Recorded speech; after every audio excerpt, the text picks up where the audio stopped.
Muy buenas tardes y bienvenidos a la entrevista del día, iba a decir, pero esta es una entrevista especial, en pleno verano. Hoy hemos abierto las puertas de este plató a una personalidad del Partido Popular. Él es vicesecretario general de Comunicación, lo conocemos mucho, es muy televisivo y es un hombre ya importante dentro de la estructura de ese partido. Hoy digo eso, que es una entrevista especial porque lógicamente no estamos haciéndola a diario. Hoy vamos a hablar con Pablo Casado, que nos va a contar cómo arranca esa campaña. La van a hacer ahora mismo, lo hemos pillado al lazo, si ir ahora a la bodega El Grifo. Y también, bueno, de esto y de muchas más cosas hablaremos con don Pablo Casado. Vamos a hablar con Pablo. ¿Qué tal, Pablo? ¿Cómo estás? ¿Bien? ¿Cómo estás? Bien, un poco, me imagino que te hemos cogido, bueno, la entrevista con 25 minutillos tenemos, ¿no? Con lo que queráis. Además yo tenía muchas ganas de venir a esta televisión y además en el 10º aniversario. Pues, es verdad, estamos hablando, estamos de enhorabuena. Pablo, de rigor, ¿conocías Lanzarote? ¿Habías estado? ¿Es la primera vez? Es la primera vez. He estado en las islas más veces, pero la verdad es que Lanzarote yo espero que pueda repetir, que mis compañeros me dejen volver otra vez. Y además yo creo que bueno, pues que es, verdaderamente si soy referencia mundial, no solo en turismo, sino en agroindustria y en tantas cosas buenas, lógicamente pues el mérito lo tiene la gente. Yo creo que es uno de los sitios en los que el partido le prestamos muchísima importancia y por eso hoy queremos presentar una campaña a nivel nacional precisamente desde Lanzarote. Esa es la primera pregunta. ¿Por qué? ¿Por qué se elige Lanzarote? Bueno, nosotros lanzamos en este último tramo de legislatura una campaña que se llama Cumplimos, con doble P, sí, en un portal que es cumplimos.es, en el que directamente desglosamos cada compromiso que tuvimos en el 2011 de cara a los ciudadanos, es decir, cada programa electoral, es decir, cada parte del programa electoral, analizamos en qué grado de cumplimiento se ha llegado en estos años, ¿no? En el global es de un 92,5%. Y entonces lo estamos presentando con los distintos ministros y en el caso del ministro canario, además yo siempre digo que José Manuel es una de las personas que más ha hecho por esta tierra en toda la democracia, pues en su departamento, que también tiene mucho que ver con las islas Canarias, como por ejemplo en el sector turístico, el grado de cumplimiento es muy alto, supera el 90% y de hecho en el sector turístico el 100% de las medidas que propusimos se han cumplido. Entonces, tanto en industria, que también roza el 90%, como en energía, que también se han cumplido el 100%, vamos a desglosar qué se ha hecho y, sobre todo, qué proponemos de cara a las próximas elecciones en las que pretendemos seguir siendo el partido más respaldado por los españoles y por los canarios. Vale. Pablo, lo has comentado también, energía. El asunto del petróleo ha sido también importante, a lo mejor se ha hecho un guiño para también, a lo mejor no sé si se dañó algo la imagen del Partido Popular con toda la campaña de las prospecciones petrolíferas. Bueno, yo creo que en esa cuestión es algo que teníamos que hacer y teníamos que intentar saber si los españoles y los canarios sobre todo tenían unos recursos tan importantes, tan estratégicos y sobre todo tan beneficiosos para el empleo y para el crecimiento económico de Canarias como eran unos combustibles fósiles, ¿no? Al final se hicieron las prospecciones sin ningún tipo de contaminación, con absoluto rigor medioambiental y por desgracia para todos pues no se encontraron. Pero yo creo que lo bueno es que el departamento que dirige José Manuel Soria no solo ha intentado balancear nuestras importaciones, nuestras exportaciones, nuestra competitividad energética en el ámbito de los combustibles fósiles, sino que también lo ha hecho a nivel de los renovables, a nivel de las energías fotovoltaicas, eólicas, hidráulicas. De hecho, una de las cosas que vamos a presentar hoy es cómo España sigue estando a la cabeza de energías renovables y cómo precisamente las Islas Canarias son un referente mundial en lo que viene a ver la autonomía y la suficiencia y la sostenibilidad energética. Lo hemos visto en los medios de comunicación la pasada semana, sí, como por ejemplo el hierro, y también Lanzarote es muy pionera en estas cuestiones, pues se ha avanzado mucho en ello. Yo creo que verdaderamente en energía teníamos un problema muy importante. Nos encontramos con 24.000 millones de euros metidos en el cajón, que se debían directamente y que teníamos que pagar los consumidores cada vez que encendíamos la luz, porque eso repercutía en la tarifa eléctrica. Lo que se ha hecho es pagar esa deuda, es decir, ahora España ya no solo tiene esa deuda pendiente, sino que además estamos teniendo superávit, es decir, ya no solo se incrementa la deuda, sino que empezamos a pagarla. Pero el tema de las primas, perdona Pablo, sí, el PSOE critica que ustedes han retirado esas primas. Bueno, el PSOE ya había hecho también algo, ya había hecho, pero también critican que las primas a las renovables, el Partido Popular pues no ha estado mucho por esa labor. Bueno, lógicamente porque las primas que prometía el Partido Socialista eran impagables y de hecho, claro, si ahora de repente decimos vamos a pagar a todo el mundo por hacer algo cuando no se puede pagar, pues evidentemente eso es insostenible y de ahí vienen los 24.000 millones de euros, es decir, no solo de una ineficiencia o a lo mejor de una mala tarificación, sino verdaderamente porque se estaban pagando unas primas con un dinero que no teníamos. Cuando hablamos de una deuda, y yo me pierdo y todo el mundo nos perdemos, 24.000 millones de euros, ¿cuánto es eso? Pues es que son muchos miles de euros para cada familia que directamente por una mala política tenemos que pagar y que estamos pagando en el recibo. Fíjate, desde el año que llegó Zapatero hasta el año que se fue, la luz subió un 67% en España. Es decir, prácticamente se duplicó. Entonces, eso es lo que hay que empezar a explicar. Ahora está bajando, por ejemplo, vamos a tener en último término un 2,2% de rebaja. El año pasado también bajó por encima de ese importe. Pero lo que tenemos que decir es que este gobierno es un gobierno responsable que a la gente le trata como mayores de edad. Nosotros no podemos decir que la luz sea gratis, porque no lo es. Ni podemos decir a una persona que por poner una placa solar va a tener una prima que el Estado español, y ni siquiera el mix energético del que nosotros tenemos que nutrirnos o que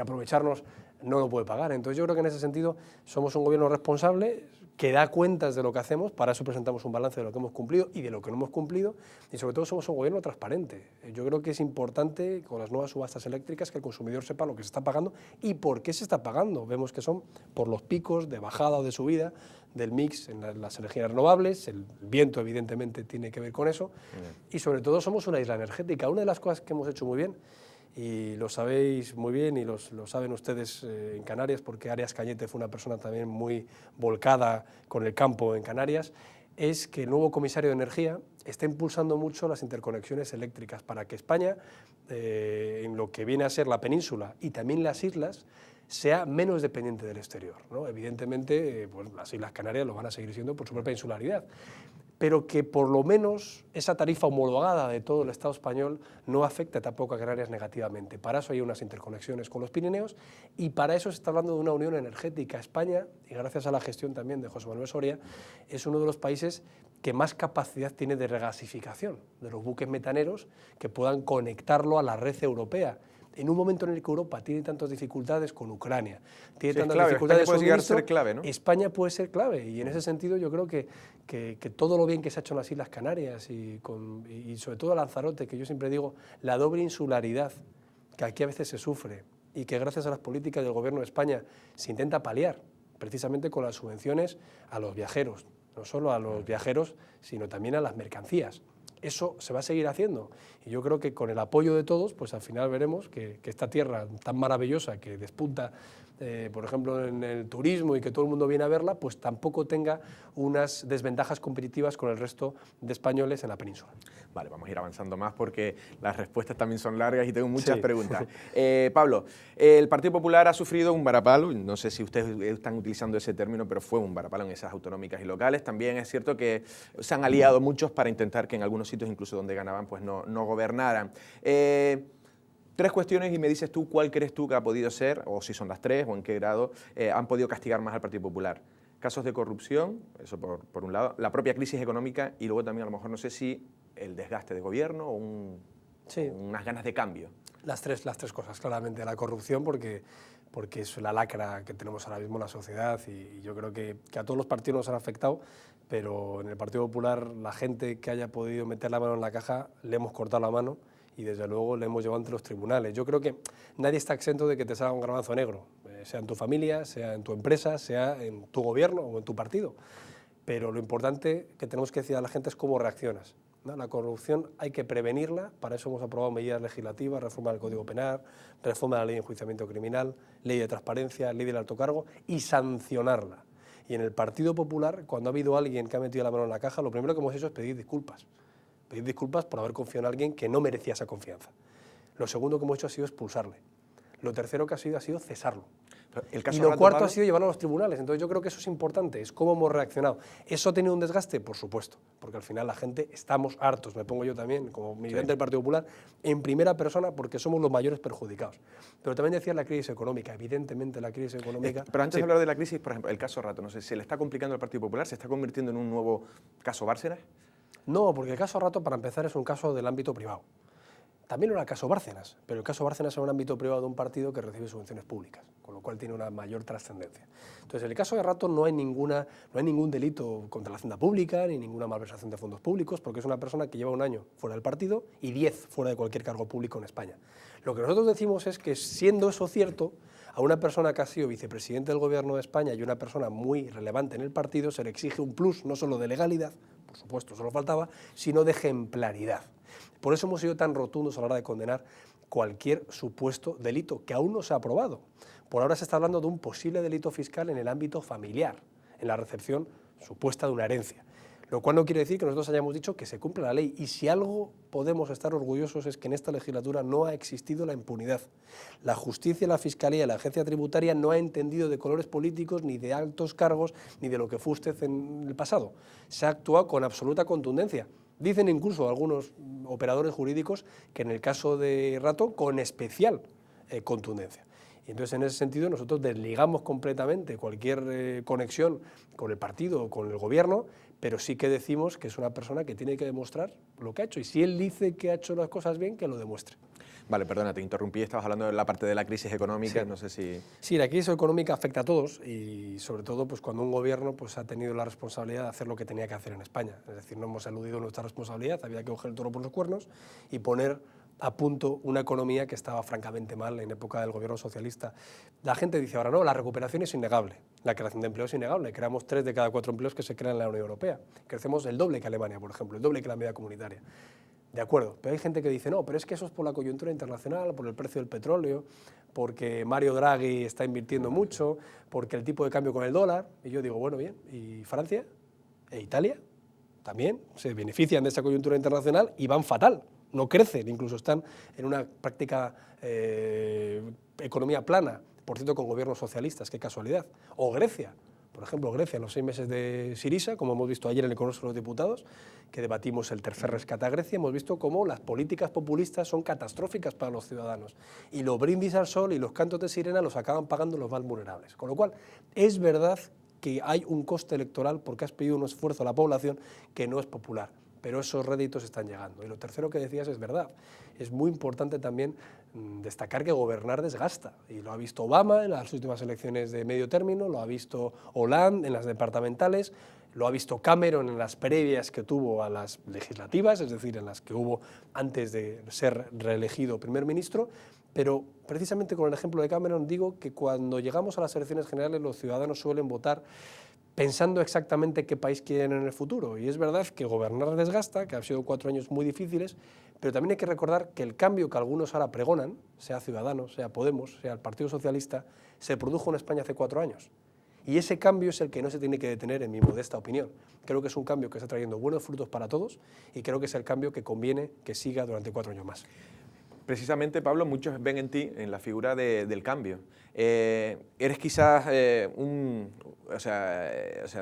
tu auge viene también determinado para cambiar un poco esa imagen de una generación, porque muchos miembros de tu partido y de gobierno vienen de la generación casi de Aznar, compañeros, pues no sé, el propio Rajoy, ¿no? ¿Estás puesto ahí para un poco dar cara de cambio y de que el PP no es el PP de antes? Yo creo que en el Partido Popular cabe todo el mundo y no preguntamos a la gente su DNI. Yo creo que es un error que hay partidos nuevos como Ciudadanos, por ejemplo, con el que por otro lado nos unen otras políticas, pero en este caso que discrepamos completamente, te pidan tu fecha de nacimiento para decirte si puedes encarnar un cambio o no. Yo conozco a jóvenes muy viejos sin ideas, por ejemplo los de Podemos, que están en la naftalina de antes de la caída del muro de Berlín, y conozco a gente que peina ganas, muy revolucionaria y muy innovadora. Entonces yo creo que no es cuestión de edad.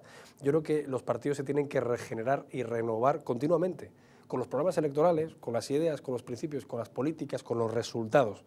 A nosotros nos pagan para gestionar y para resolver la vida de los ciudadanos. Otros hacen política para crear problemas, para crear muros, para independencias, para divisiones entre españoles. Nosotros somos un partido de consensos y un partido, lógicamente, de gobierno. Entonces, en ese sentido, yo creo que las nuevas incorporaciones que ha hecho Mariano Rajoy en la Ejecutiva, con los nuevos vicesecretarios, pues simplemente suman, como toda la vida en el partido, pues han ido incorporando gente nueva, se ha ido quedando gente con más experiencia, que es algo que destacamos con nuestro candidato Rajoy.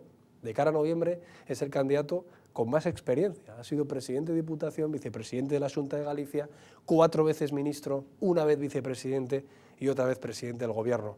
Yo, como padre de 2 hijos, sinceramente, en época de crisis económica, prefiero la experiencia a los otros 3 o 4 candidatos que no han gestionado un euro en su vida. Entonces yo creo que ante la renovación hay que contraponer la experiencia y tener partidos en los que caben ambas cosas como el nuestro. Vale, has comentado el caso de Podemos, vamos a meterlo un poco en la entrevista. A Pablo Iglesias lo conoces, ya te preguntaré también por Pablo Iglesias y tus impresiones, porque lo conoces casi a diario, te ves semanalmente, casi te reunías con él, o estabas en un programa. Podemos, ¿Cuál es la clave del éxito de Podemos? Porque las encuestas ahora le ha dado una pequeña bajada, no sé si por Grecia, por lo que sea, pero sí es cierto que ha calado su mensaje y ese mensaje es contrapuesto al del PP, es decir, no es que su electorado le robe al PP exactamente, pero sí ha subido. ¿Cuál es la clave de Podemos y por qué la gente, a lo mejor en este caso, no confía en el Partido Popular y sí en Podemos? Bueno, pues aquí en Lanzarote, que sabéis también de pesca, sabemos que en aguas revueltas se intenta pescar en el descontento, ¿no? Y lo cual es algo bastante irresponsable, porque tú no puedes jugar con los sentimientos de la gente. Y Podemos ha intentado pues, gestionar esa insatisfacción, esas dificultades económicas, que por cierto nos hemos encontrado nosotros y no la habíamos causado, también de la izquierda, de aquellas políticas que ellos enarbolan, y han intentado pues, hacer populismo. Y hacer populismo, pues sabemos que al final es prometer lo imposible y lo impagable. Lo bueno para todos es que ya se están retratando donde gobiernan. Ya gobiernan en Madrid, en Barcelona, en Zaragoza, en Cádiz, y ya se está viendo que ni son capaces de llevar a cabo lo que prometían, por incapacidad y por falsedad, las dos cosas, y en segundo lugar que ya están teniendo que reconocer que no lo hacíamos tan mal nosotros. Yo creo que el ejemplo claro es el de Carmena, en Madrid. Carmena en Madrid dice lo primero, que su programa electoral era una cosa orientativa, no como nosotros, ¿no? Que no es para cumplirla.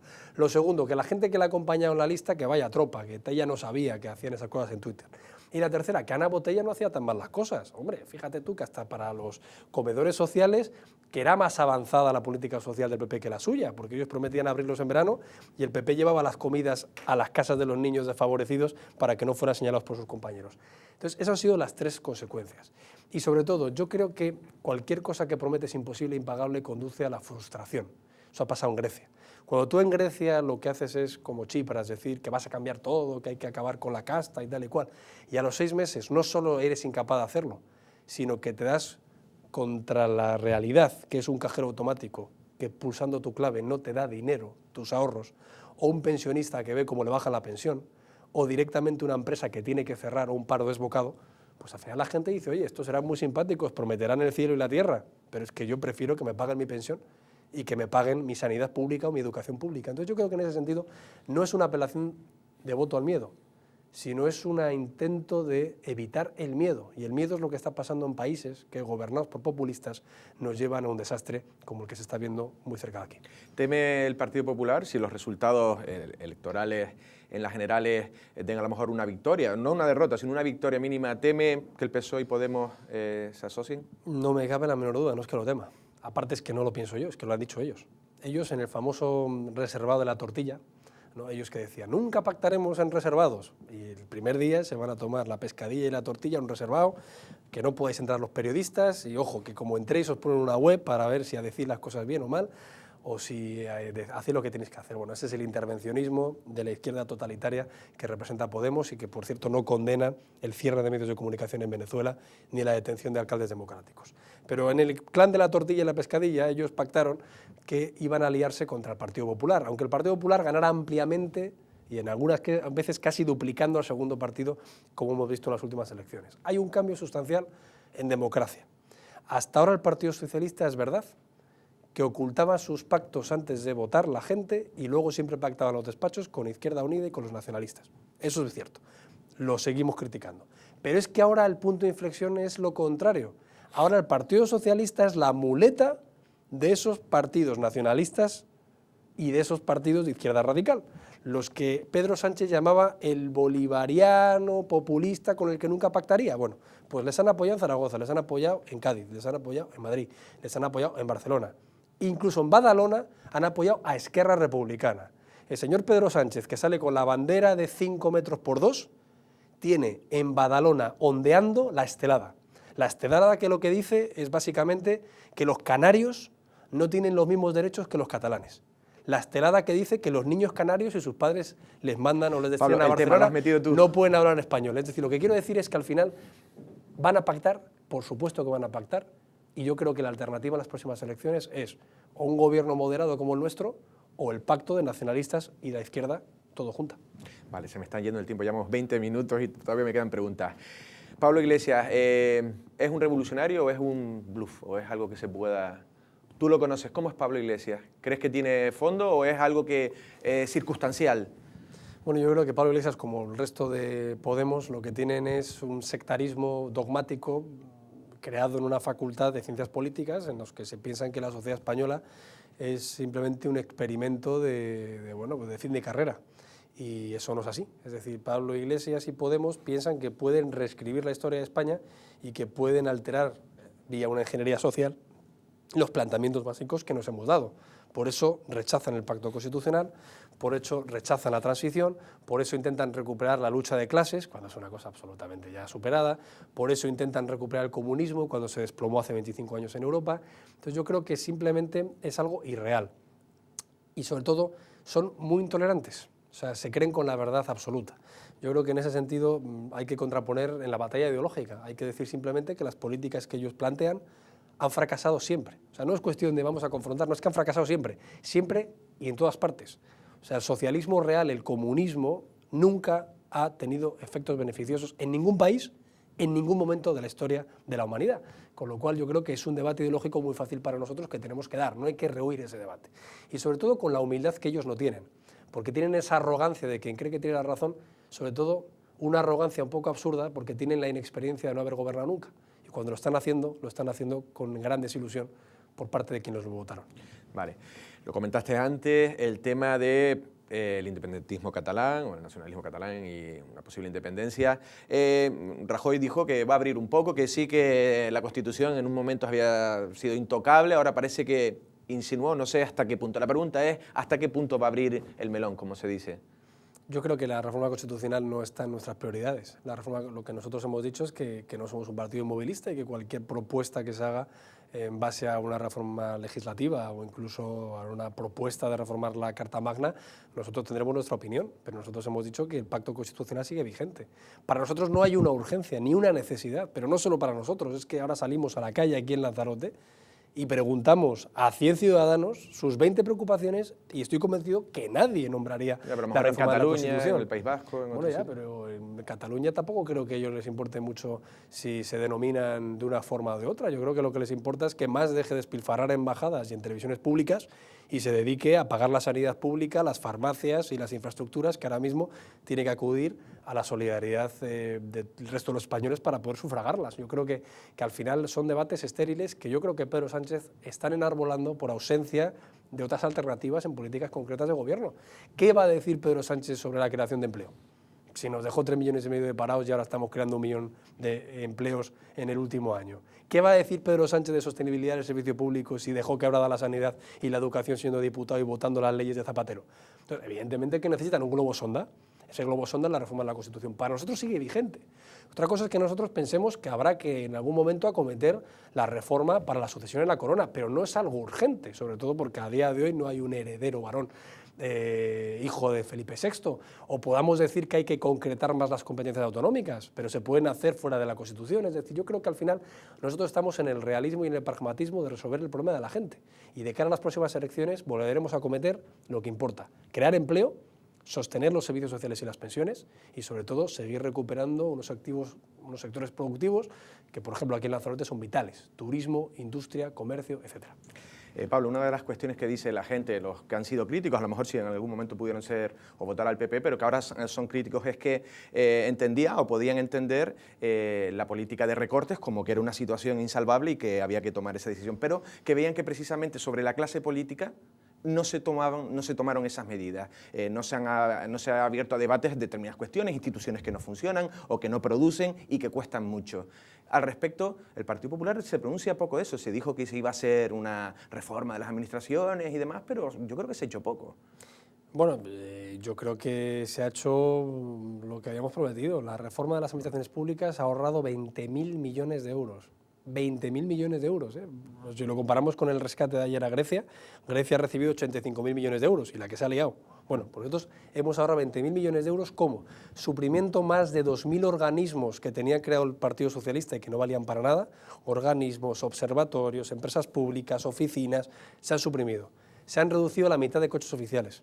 Se han reducido 400.000 empleados públicos en la administración. 400.000 empleados públicos en la administración. Ya, pero la clase política, cuando decimos, más... eso también es clase política, evidentemente, ya, pero, son asesores, sí, cargos de libre designación, se han suprimido. Es decir, cuando decimos, hemos creado 1 millón de empleos al año, sin contar empleo público, es decir, que encima es que es un sector productivo en el sector privado que genera empleo, ¿no? O, por ejemplo, los partidos políticos, sindicatos y patronal han visto reducida la mitad de las subvenciones. O, por ejemplo, los cargos electos han reducido un 15% su sueldo. Yo creo que al final, ¿se puede hacer más? Seguro que sí. Pero se ha hecho mucho, se ha hecho muchísimo más que lo que se había hecho antes. ¿Tema de Senado, diputaciones, eso el Partido Popular piensa alguna vez debatirlo? Es que yo estoy a favor de las diputaciones. Yo vengo de una provincia muy pequeñita y yo me pateo mi pueblo. Otros partidos que acaban de llegar, como solo se presentan a las grandes capitales, no tienen ni idea. Yo me pateo los pueblecitos. Y los pueblecitos pequeños en España dependen de las diputaciones para cosas tan básicas como para que le quiten la bolsa de basura o para que tenga una farola en su casa. Las diputaciones ahora mismo son la administración más eficiente y más austera junto con los municipios.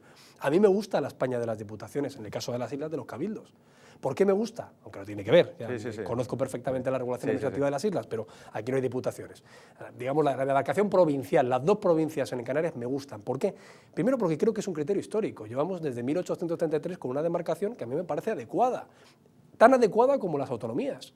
Y sobre todo que está siendo eficiente y eficaz en el gasto y que presta servicios. Entonces yo en ese sentido sí que creo que es una institución que ha de prevalecer y en cuanto a los municipios se han ajustado el cinturón. Las comunidades autónomas, por ejemplo, que sería otro debate, hay un problema, que el 80% es gasto social, educación, sanidad, dependencia o servicios sociales, con lo cual lo que se puede recortar no es lo mollar, lo que se puede recortar son infraestructuras, son gastos de personal, etcétera, etcétera. Con lo cual yo creo que se ha hecho un gran esfuerzo de contención del gasto público. Con una ley, por cierto, que se aprobó ya con la reforma constitucional del artículo 135, que ahora Pedro Sánchez abdica y reniega de ella, pero que yo creo que es fundamental. Yo en mi casa no puedo gastar más de lo que ingreso. En una empresa no puedes gastar más de lo que ingresa. Puedes hacerlo, un tiempo, el tiempo que te fía el banco.